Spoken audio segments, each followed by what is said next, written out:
Sometimes, I swear the walls in my apartment absorb more than just sound. When I landed a remote gig transcribing ancient therapy tapes, I thought it would be boring but harmless, just me, my laptop, and the monotone drone of decades-old conversations. But last Tuesday, as midnight painted my studio in blue shadows, I pressed play on a tape marked Patient 78B. The patient's voice was gravelly, almost a growl, but it was the way they described the listener's trembling hands and the chipped mug with a red lipstick stain that made my blood turn to ice. My mug sat on my desk, lipstick smudge and all. I forced a laugh, thinking it had to be a coincidence. Maybe the therapist took notes about their office decor, maybe the mug was just a common detail. But the voice kept going, describing the faint scent of burnt toast from my kitchen. I had just made a late snack, the peeling sticker on the left corner of the screen, my laptop's only flaw, and the window cracked open, letting in the city's heavy breath. Every detail matched my reality, right down to the way the shadows flickered across my ceiling. I paused the tape, my finger hovering over the stop button, heart thundering.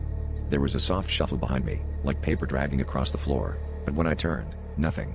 The tape continued on its own, the patient's voice now whispering about secrets I'd told no one, how I skipped my medication, how I cried when my mother called, the exact words I'd whispered to myself in the dark.